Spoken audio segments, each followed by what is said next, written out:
La palabra del Señor dice lo siguiente, vamos a leer desde el versículo 10. ¿Se acuerdan que la semana pasada caíamos en el versículo 9?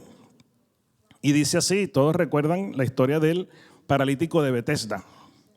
En el versículo 10 dice lo siguiente: entonces los judíos dijeron a aquel que había sido sanado: es día de reposo, no te es lícito llevar tu lecho. Él les respondió: el que me sanó, él mismo me dijo: toma tu lecho y anda. Entonces le preguntaron: ¿quién es el que te dijo, toma tu lecho y anda? Y el que había sido sanado no sabía quién fuese, porque Jesús se había apartado de la gente que estaba en aquel lugar. Después le halló Jesús en el templo y le dijo: mira, has sido sanado, no peques más para que no te venga alguna cosa peor. El hombre se fue y dio aviso a los judíos que Jesús era el que le había sanado. Y por esta causa los judíos perseguían a Jesús y procuraban matarle, porque hacía estas cosas en el día de reposo. En el versículo 17 dice: y Jesús le respondió: mi Padre hasta ahora trabaja y yo trabajo. Qué bonito suena eso en la boca de Jesús. Y en el versículo 18 dice: por esto los judíos aún más procuraban matarle, porque no solo quebrantaba el día de reposo, sino que también decía que Dios era su propio Padre, haciéndose igual a Dios. Bendito sea el nombre del Señor en esta mañana, bendita sea su palabra. Vamos a tomar asiento, hermanos.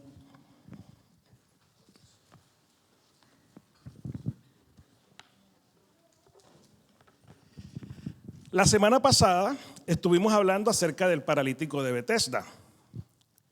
El Señor nos habló a través de este pasaje. Y lo primero que el Señor nos hizo saber era que el ámbito de nuestras vidas que más tenemos que cuidar es el ámbito espiritual. Porque nos habló del estancamiento, todos recordamos lo que es el estancamiento. Nos dijo cuál era nuestra visión, alcanzar la estatura del varón perfecto, que es Jesucristo. Y nos dijo que desde que nosotros entregamos nuestra vida a Jesucristo hasta el día que se cumpla esa visión, hay un recorrido, hay un camino. Ese camino se llama crecimiento espiritual. Como hijos de Dios, podríamos quedarnos en algún momento parados en ese camino, en algún punto, durante un tiempo. En otras palabras, podríamos quedarnos estancados. Y el Señor nos dijo cuáles eran las causas de ese estancamiento. ¿Para qué? Para alertarnos. No es que el Señor nos da una información para que la sepamos, es para que nosotros estemos alertas cuando estemos en presencia de un estancamiento. Finalizó diciéndonos cómo salir del estancamiento. En esta mañana el Señor quiere hablarnos acerca de qué hacer después que salimos del estanque, después que salimos del estancamiento. ¿Qué hacer? ¿Cómo hacerlo? ¿Y a dónde vamos a ir? Porque esa es la visión, ¿a dónde vamos a llegar? Y lo primero que el Señor nos va a decir en esta mañana es que en ese camino podemos quedarnos estancados. Hemos iniciado el camino. Nosotros tenemos que caminar seguros en Cristo. Hay algo que tenemos que denotar ahora. En la semana pasada hablábamos del paralítico de Betesda, pero Juan ahora se refiere a él como el que ha sido sanado. Ya no estamos señalando al paralítico, ahora señalamos al que ha sido sanado. Dice el texto que leímos que el paralítico sale del estanque y en el camino se encuentran con unos judíos. Juan señala aquí a los judíos, pero no es a todos los judíos. Cuando Juan habla de los judíos se refiere a unos judíos en específico. ¿Cuáles? Los que cuidaban el cumplimiento de la ley. ¿Cuál ley? La ley que ellos mismos habían creado, porque esa no era la ley de Dios. Ellos mismos creaban su ley. ¿Se acuerdan que hablamos una vez de ellos? Los fariseos religiosos. El paralítico se encuentra con ellos, él va caminando, él va andando, ¿verdad? Y delante de los judíos se presenta un milagro. Sin embargo, los judíos los primeros que ven es: ¿qué haces tú caminando en el día de reposo? ¿Qué haces tú? No, le dicen: ¿qué haces tú llevando tu lecho en el día de reposo? Ellos no se alegraron porque vieron ese milagro. Ellos estaban más pendientes de la religiosidad, de hacer cumplir sus normas. No se alegraban. ¿Cuántos nos podemos alegrar porque un hermano pueda ser sanado? Los fariseos no se alegran por eso. Ellos le dan prioridad a su ley. Y le dicen, como dice el texto, tú no puedes cargar tu lecho en el día de reposo. Ahora vemos lo que le dice el paralítico.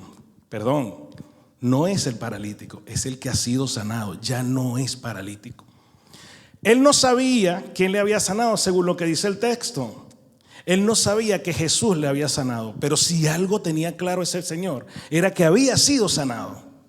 Porque ¿qué le dice? En el versículo que leímos, el que me sanó, o sea que él está seguro de que lo sanó, él mismo me dijo que llevara mi lecho. Él estaba seguro de que Jesús le había sanado. Y ahora quiero leer un versículo que quiero que se lo apunten. Está en Lucas 4, dice lo siguiente: el Espíritu del Señor está sobre mí, por cuanto me ha ungido para dar buenas nuevas a los pobres, me ha enviado a sanar a los quebrantados de corazón, a pregonar libertad a los cautivos y vista a los ciegos, a poner en libertad a los oprimidos y a predicar el año agradable del Señor. En este texto habla Jesús de sí mismo diciendo cuál es su misión aquí en la tierra. Pero su misión no acabó, hermano. Jesús resucitó y sigue haciendo lo mismo. Jesús sigue haciendo lo que dice aquí. Y entre ellos está diciendo que vino a dar vista a los ciegos. Nosotros podemos leer en la palabra que Jesús durante todo su ministerio estuvo sanando a los enfermos.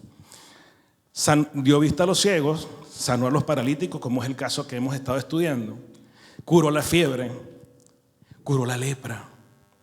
Porque Jesús tiene poder para quitar cualquier enfermedad. Y hoy día sigue obrando de la misma manera. Jesús no solamente vino a traer sanidad física, el que había sido sanado estaba seguro de que había sido sanado físicamente, pero Jesús vino a traer sanidad física, emocional y espiritual. Todos nosotros somos seres compuestos por cuerpo, alma y espíritu. ¿Hay alguien aquí que le falta el espíritu? ¿A alguien le falta el alma? Porque si no, revísate, estás muerto, ¿eh? Todos somos cuerpo, alma y espíritu, y el Señor está interesado en darnos sanidad física, emocional y espiritual. La física ya la hemos estudiado y ya sabemos que es así. Además, yo creo que muchos lo hemos comprobado. Somos testigos de que Jesús nos ha sanado alguna vez de alguna enfermedad. Porque Jesús puede sanar desde un resfriado hasta a un cáncer terminal. La última palabra siempre la tiene el Señor. Y a lo mejor tú no has tenido un cáncer, pero créanme, yo he tenido resfriados que parecen cáncer porque me pongo como los niños. ¡Ay! Lo dije la semana pasada y lo repito, es que en realidad yo particularmente cuando me resfrío me siento mal. Y el Señor me ha quitado el resfriado y puede ser una tontería, pero yo estoy seguro que el resfriado me lo quitó el Señor. Aunque parezca leve, el resfriado me lo quitó el Señor. No voy a entrar en detalles de la medicina, pero es así. Cuando me refiero a que el Señor trajo, o cuando la Biblia habla de que el Señor trajo sanidad emocional, es por lo siguiente. Vivimos en un mundo de pecado y por causa del pecado, los seres humanos tenemos en nuestro corazón o nacen en nuestro corazón sentimientos como el rencor, la tristeza, el dolor, la decepción, la desilusión. Hay muchas. Nos podemos sentir dañados por otras personas. Yo creo que muchos hemos sido dañados por otras personas, bien sea intencionalmente o no. Entonces, el texto que yo acabo de leer en el libro de Lucas, dice que Él vino a traer sanidad a los quebrantados de corazón. En algún momento tú y yo hemos sido quebrantados de corazón y el Señor Jesús nos ha dado sanidad del alma. El Señor Jesús tiene el poder para quitar cualquier dolor del alma, cualquier tristeza del alma. Yo estoy seguro que aquí hay personas que han perdido seres queridos, que han estado de luto. El luto es algo que es bíblico también. El luto es un estado, nos produce un estado emocional bajo, estamos tristes.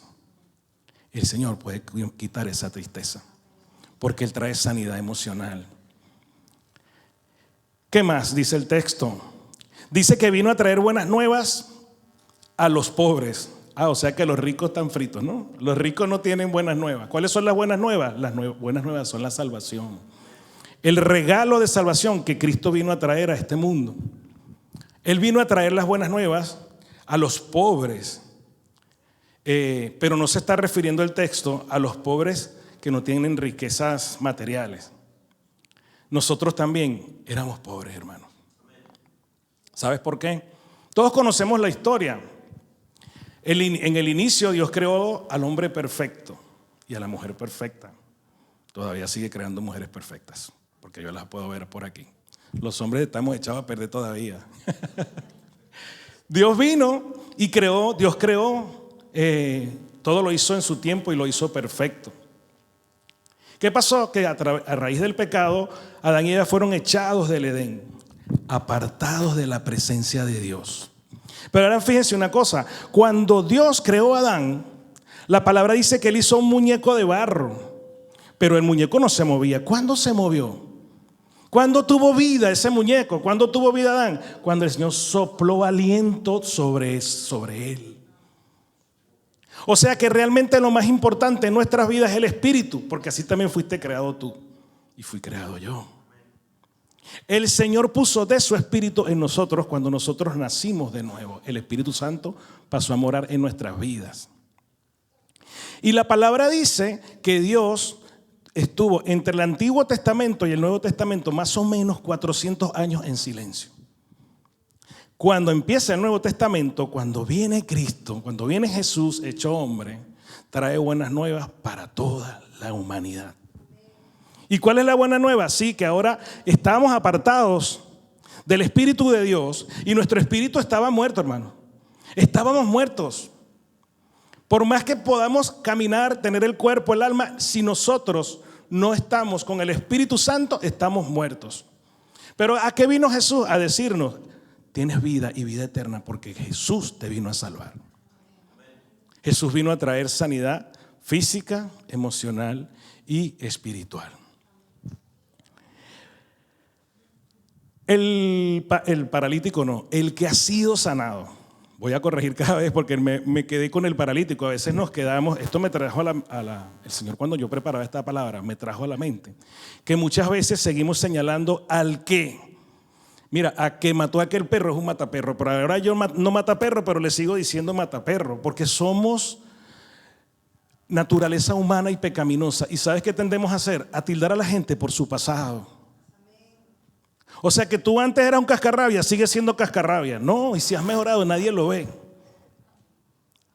O sea que si tú antes eras mentiroso, la gente que te supo, que conoció que tú eras mentiroso, ahora dice que tú sigues siendo mentiroso. Jesús te sanó de la mentira. Que si tú antes eras un mujeriego y ahora eres un hombre de tu casa, fiel a tu mujer, la gente te sigue tildando de mujeriego. Tenemos esa mala actitud, hermanos. Pero Cristo no mira nuestro pasado. Cristo mira lo que Él ha hecho en nosotros y lo que sigue haciendo. Este señor tenía claro que había sido sano, que había sido sanado, pero además también había otra cosa que tenía clara. ¿Cuál? Él le dice a los judíos, Él mismo me dijo que llevara mi lecho. Él mismo me dijo, levántate, toma tu lecho y anda. ¿Se acuerdan? La semana pasada. No conozco quién lo dijo aquel señor que había sido sanado. No sé quién me sanó, pero sé que el que lo hizo tiene autoridad para hacerlo.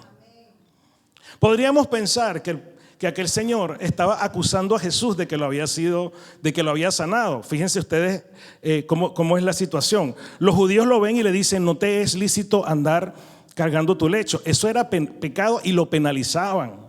A él lo podían matar por eso. Por eso podríamos pensar que ese señor estaba, no, es que él me dijo que caminara. Él no estaba acusando a Jesús.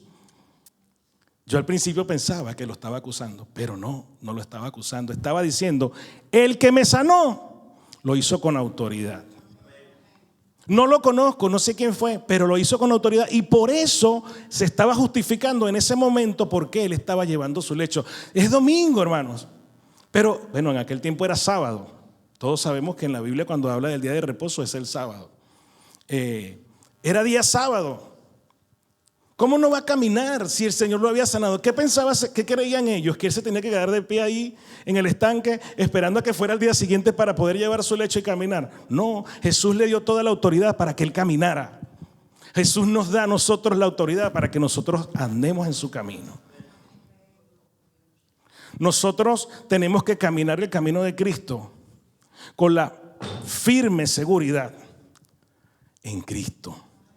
Con la firme seguridad de que Jesús nos ha sanado físicamente, espiritualmente y emocionalmente. Con la firme seguridad que Él tiene la autoridad para sanarnos, para salvarnos, para decirnos por dónde tenemos que caminar y lo que tenemos que hacer, porque su Espíritu Santo nos guía.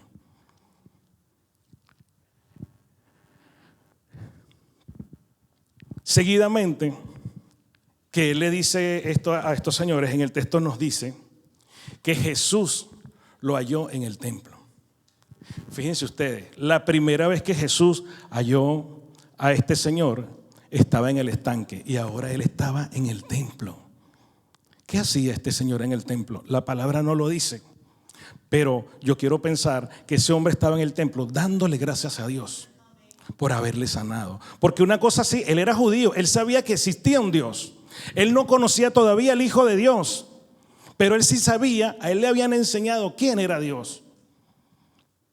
Y él estaba en el templo. Jesús lo había sanado en el estanque y ahora lo halla en el templo. Jesús lo halló en el estanque. Él no halló a Jesús. Jesús lo miró en el estanque y ahora él lo halla en el templo. ¿Fue casualidad? ¿Fue casualidad que Jesús llegara al templo? No, hermano, Jesús no trabaja por casualidad.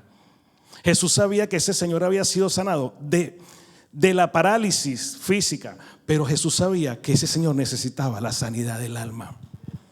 La primera vez que Jesús lo ve en el estanque, lo ve tirado en su lecho, y la segunda vez que lo halla en el templo de pie. O sea, la primera vez él estaba enfermo y la segunda vez ya él había sido sanado físicamente, pero le faltaba la sanidad del alma y del espíritu. Y se recuerdan que la primera vez le dijo, ¿quieres ser sano? Esta vez cuando lo encuentra en el templo no le hace una pregunta.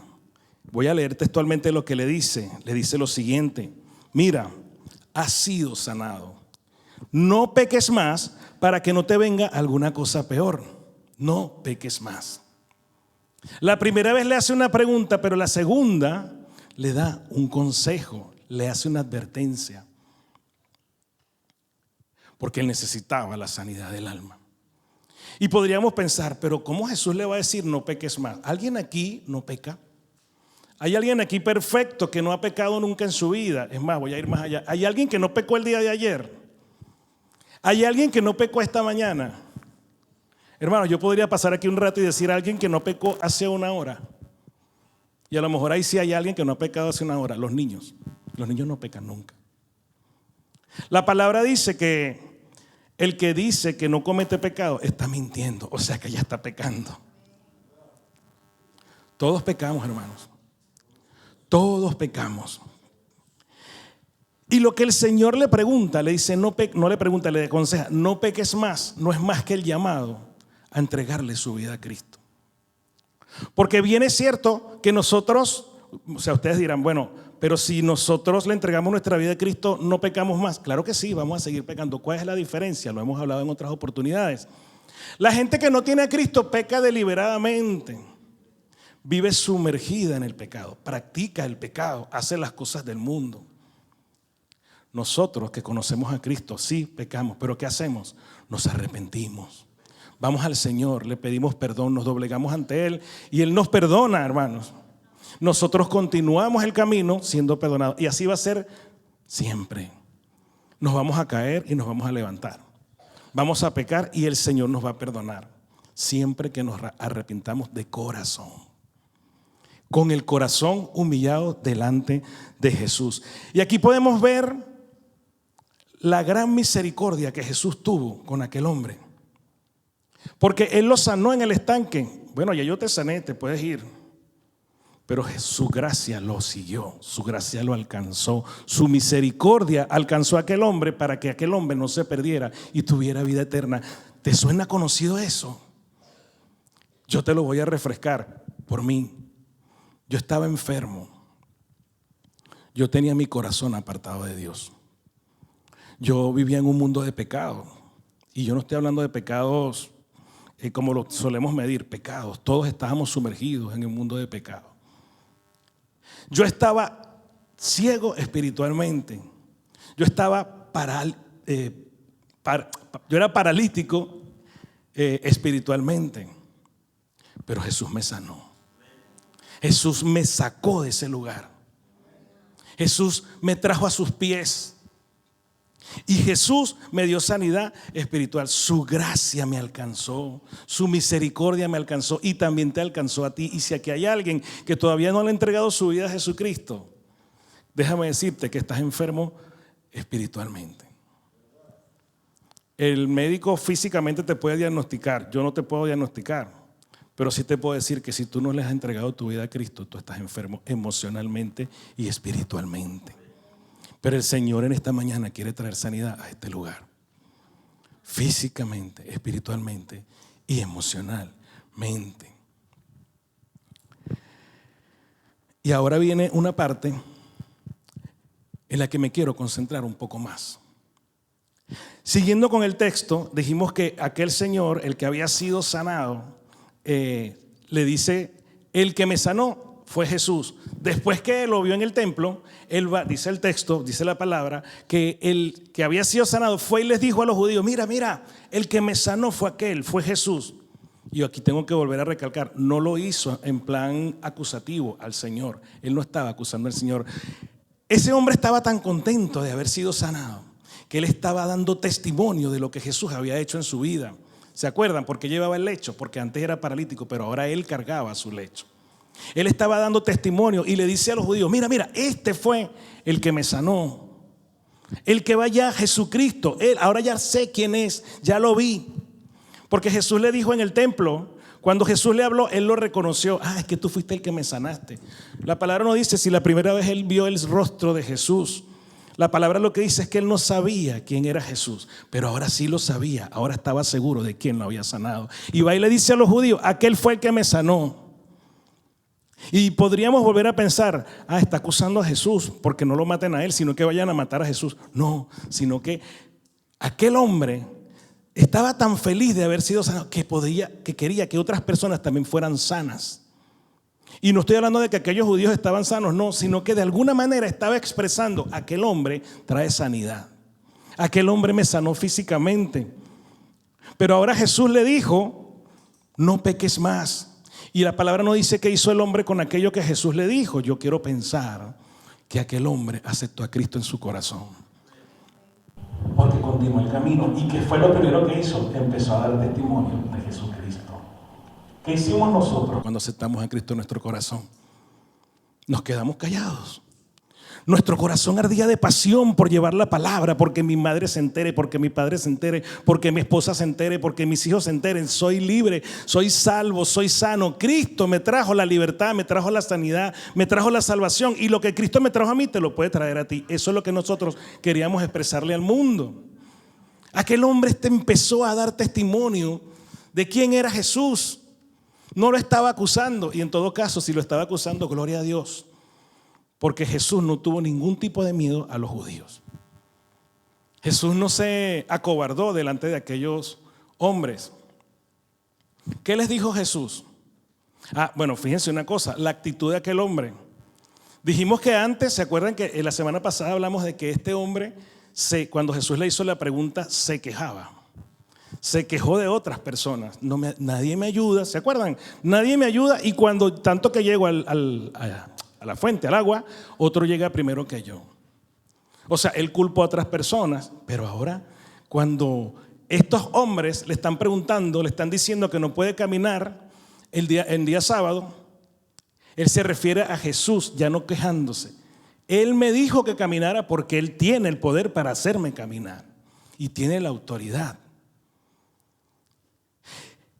Y ahora vemos que Jesús, cuando los judíos van y le persiguen porque lo quieren matar, así como intentaron matarlo después y creyeron que lo habían logrado cuando lo crucificaron en la cruz. lo que el enemigo no se había enterado es que más bien Jesús lo venció en la cruz con su muerte, porque resucitó y se fue al cielo, y por eso estamos aquí todos en esta mañana. Entonces, Jesús le responde una frase que acabamos de leer al principio, muy bonita, que a mí me encanta. ¿Qué le dijo Jesús a los judíos? Mi Padre trabaja y yo trabajo. Mi Padre trabaja y yo trabajo. Y con esta frase Jesús está diciendo tres cosas importantes. La primera, ¿cuál es? Que Dios es su Padre. Y esto a los judíos les molestó grandemente que Jesús dijera que Dios era su Padre. ¿Cuál es la segunda cosa? Que Dios trabaja constantemente. Mi Padre trabaja. Y la tercera, y yo también trabajo. Ahí podemos ver la unidad del Padre con el Hijo, que son el mismo, Dios Padre, Jesucristo el Hijo y el Espíritu Santo. Porque el Espíritu de Dios, todos estamos claros que es el Espíritu Santo. Si Jesús es igual a Dios, Jesús es igual al Espíritu Santo. Y él le dice, mi Padre trabaja y yo trabajo. Ahora bien, hay un texto que todos nos lo deberíamos conocer. No estamos haciendo un examen, pero me gustaría que nos lo hagamos nosotros mismos. ¿Qué dice Juan 3:16?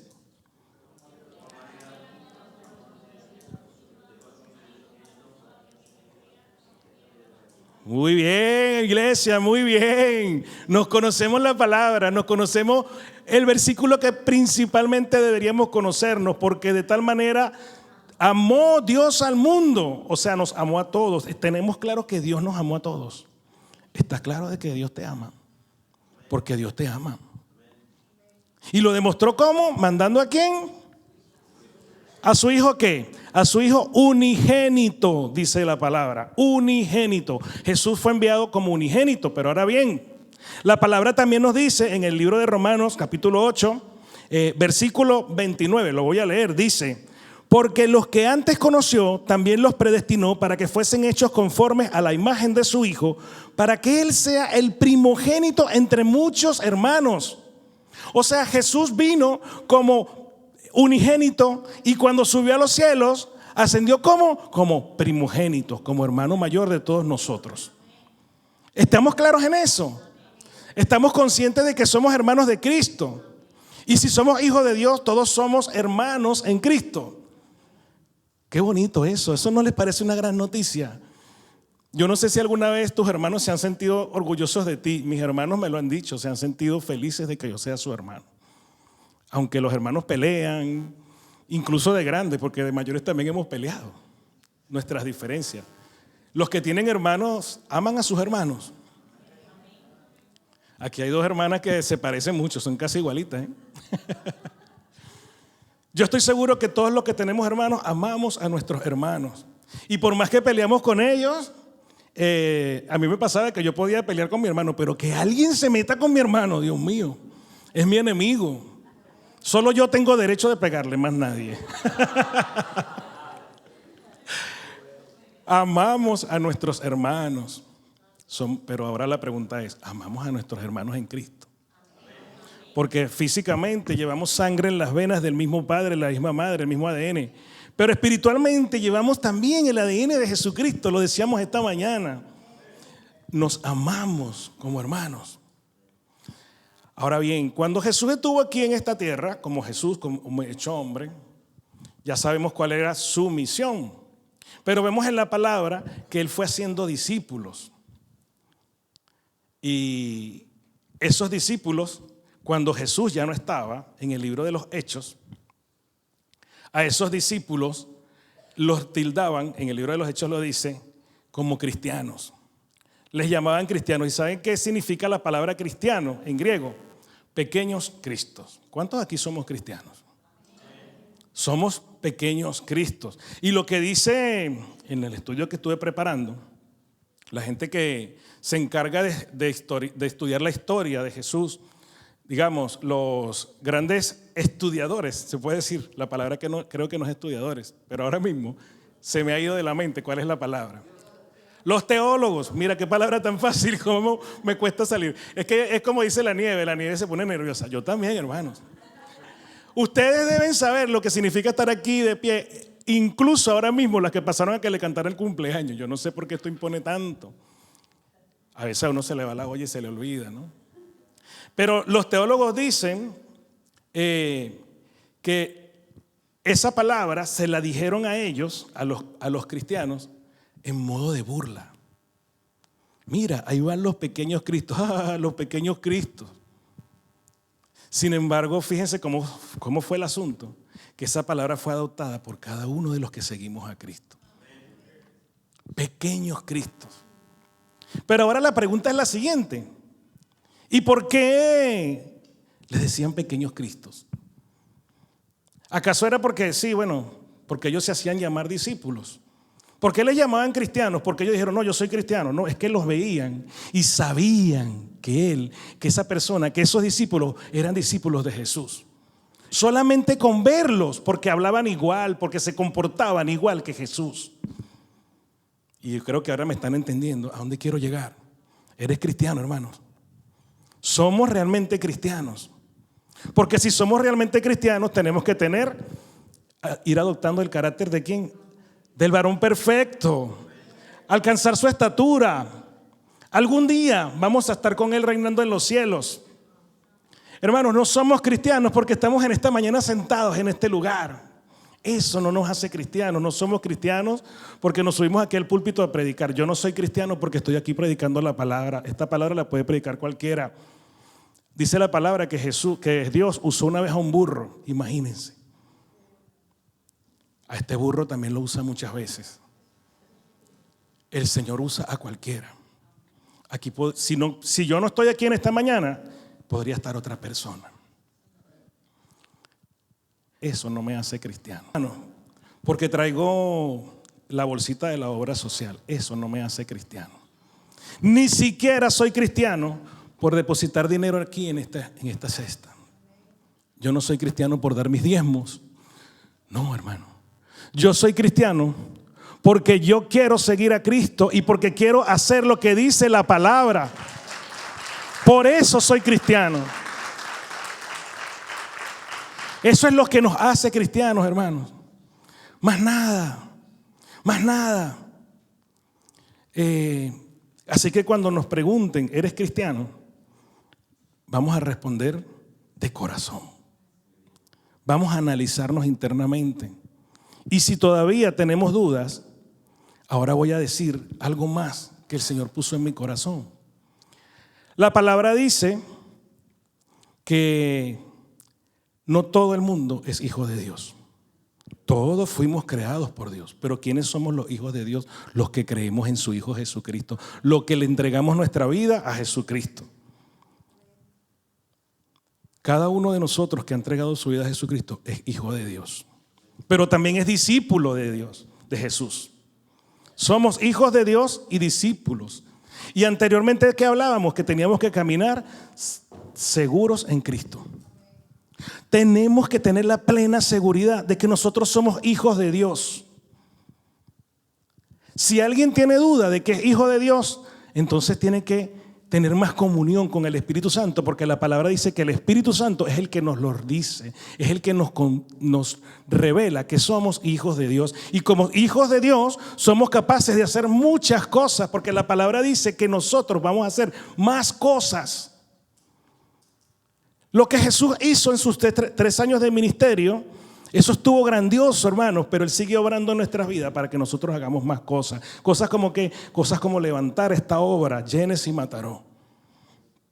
Si tú eres un hijo de Dios y tú estás aquí en esta mañana y perteneces a esta congregación, tú has sido elegido para trabajar en esta obra. ¿Sirviendo a quién? No al pastor ni a la pastora, sino a Dios. Y siendo hijo de Dios, Dios te va a capacitar para que tú sirvas en esta congregación. Dios te va a capacitar, o ya te capacitó, voy a rectificar, ya te capacitó, pero te sigue capacitando. Ayer tuvimos un ensayo, hermanos, tremendo, los de la alabanza lo pueden decir. La semana pasada nos sentíamos así como achicopalados. Wow, no vamos a poder. No, levántate. Levántate, toma tu lecho y anda, nos dijo el Señor. Y ayer ensayamos aquí 5 personas. Y les voy a contar algo que a lo mejor no debería, pero estuvimos a punto de comenzar hoy la alabanza.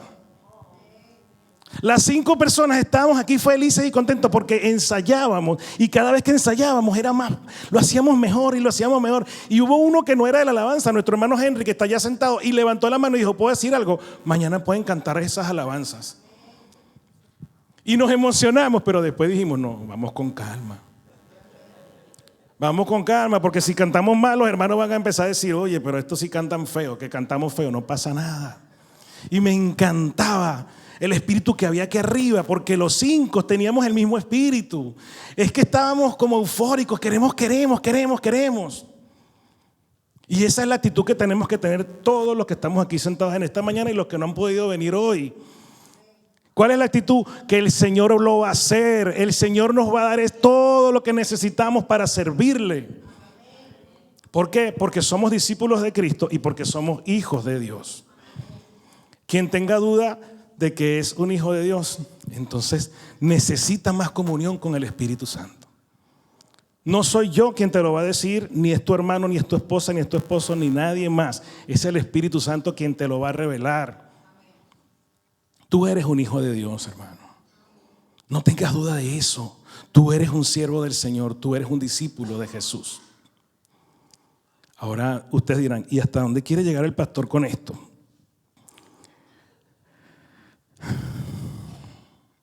Mi padre trabaja y yo trabajo. ¿Qué dijimos esta mañana? ¿Quién es tu padre? Mi padre biológico se llama Adi. Mira, igual que yo. Qué bonito nombre, ¿verdad? Él es mi padre biológico, al cual honro, al cual amo grandemente. Pero mi padre, él me enseñó muchas cosas. Él me ayudó a llegar a donde estoy ahora. Pero mi padre no puede hacer por mí lo que Dios ha hecho. Dios es tu padre. Entonces, si tu padre trabaja, tú también debes trabajar. Mi padre trabaja y yo trabajo. Y cuando hablamos de trabajo, no nos estamos refiriendo nada más a trabajar. Vale, sí, venga, yo voy a ir a predicar el evangelio. Claro que eso es trabajar. Yo voy a ir por las calles llevando tratados. Sí, eso es trabajar. Yo voy a cantar en la alabanza. Eso es trabajar en la obra de Dios. Yo voy a estar en la puerta como mujer. Eso es trabajar. Yo voy a recoger la ofrenda. Eso es trabajar. Yo voy a grabar la prédica como hace nuestro hermano Juan Carlos, que cada vez lo está haciendo mejor porque él es un hijo de Dios. Y él esta mañana me decía: bueno, vamos mejorando, ¿verdad, hermano? Claro que sí. Y vamos a seguir mejorando. Todos vamos a seguir mejorando. Les estoy adelantando cosas, ¿no?, de lo que ha ido pasando, los que se lo han ido perdiendo. El Señor está obrando en este lugar. El Señor está haciendo grandes cosas en este lugar, porque aquí estamos sus hijos trabajando. Pero tenemos que trabajar como trabaja Jesús. ¿Cómo trabaja Jesús? Con amor, con misericordia, con gracia. Dice la palabra: dad de gracia lo que de gracia recibiste. Tenemos que trabajar con gracia. Tenemos que trabajar con misericordia. Y cuando digo tenemos, no me gusta usar mucho esa expresión de tenemos. ¿Sabes por qué? Porque suena como que es obligado. El Señor no obliga a nadie. A mí no me ha obligado el Señor a estar aquí en esta iglesia. Casi tuvo que hacerlo, pero no lo hizo. El Señor no obliga a nadie a servirle, hermano. El que no quiere servir, no quiere servir. Voy a agregar lo que dije una vez, o lo que decía nuestro pastor. El que no sirve, ¿cómo es la cosa? Ya se me olvidó. El que no sirve, el que no vive para servir, no sirve para vivir. Nosotros somos hijos de Dios. El Señor en esta mañana nos dice: te saqué del estanque, te saqué del estancamiento, te traje a mis pies, estás recorriendo un camino que te va a llevar a la visión. Te puedes estancar en el camino, pero yo te doy la plena seguridad de que yo te voy a sacar del estancamiento, de que te voy a levantar cuando te caigas. Pero tienes que trabajar en mi obra. Y lo más importante, cuidando tu salvación. Hay doctrinas que se empeñan en enseñar que la salvación no se pierde. Yo no voy a entrar en ese detalle. Si se pierde o no se pierde, el que lo quiera creer, que lo crea una cosa o que crea la otra. Mi percepción es que sí, es verdad que la salvación no se pierde. ¿Sabes por qué no se pierde? Porque Dios nunca te la va a quitar. Lo que Cristo te da, Él no te lo va a quitar. Él no te va a quitar la salvación. Y si te quita algo es por tu bien, pero la salvación no te la va a quitar. Tú la pierdes. Tú la pierdes. Voy a poner el ejemplo que alguna vez puse. Las mujeres que usan pendiente, bueno, hay hombres también, ¿no?, que usan pendiente. Yo no lo uso. A lo mejor si fuera joven me pondría un pendientico aquí. Ustedes dirían, ay, mira mi pastor con un pendiente. Madre mía. Me pongo a la moda. Me pongo así como decir, bueno, yo tengo 51 años, pronto cumpliré 52, pero bueno, quiero parecerme un chico de 30, ¿no? Aunque ya casi parezco de 40. ¿A que sí? ¿Cómo se ríen por allá? De que este está loco, ¿no? Nieve, ¿a que parecemos de 40, Nieve? Claro que sí, parecemos de 40, hermano. Dicen por ahí que los nuevos 50 son los 40, ¿no? Así que yo me aferro a esa palabra, con fe me aferro a esa palabra. Pero fíjense, los que usan pendiente, si un día se les cae el pendiente sin darse cuenta, bueno, voy a poner el caso de mi esposa. Cada Navidad le tengo que regalar unos pendientes a ella y a mi hija, porque me encanta verlas con pendientes y se los tengo que regalar porque cada año lo pierden. Si ellas pierden el pendiente, ellas no saben dónde van a ir a buscar ese pendiente porque no saben dónde está. Eso es perder el pendiente. Pero si ella llega en la noche a casa y pone el pendiente sobre la mesita de noche o sobre un cofre, al siguiente día se quiere poner el pendiente, ¿dónde lo va a buscar? En el cofre. Va a abrir su cofre y se lo va a poner, su pendiente, ¿sí o no? Las mujeres que han perdido pendientes. Si ella sabe dónde está, ella lo va a buscar. ¿Sabes por qué la salvación la pierdes tú? Tú pierdes la salvación, pero tú sabes dónde buscarla. ¿Dónde está la salvación? En esta palabra lo dice. Cristo Jesús es mi salvación. Si yo pierdo mi salvación, aquí la voy a buscar y la voy a encontrar porque el Señor tiene la disposición de estar con nosotros hasta el fin de los tiempos. Su misericordia está sobre nuestras vidas. ¿Te quieres apartar del camino? Sí, apártate, pero ten por seguro que la misericordia de Dios te va a buscar, que la gracia de Dios te va a buscar hasta que Él te alcance. Él no se va a cansar de buscarte. Y no estoy diciendo ahora esto para que salgan de después y decir, bueno, pastor, entonces que me venga a buscar. No. Su amor es tan grande que Él te va a alcanzar y te va a dar y te va a decir, tú eres salvo. Así que en esta mañana, hermanos, llevémonos esta palabra.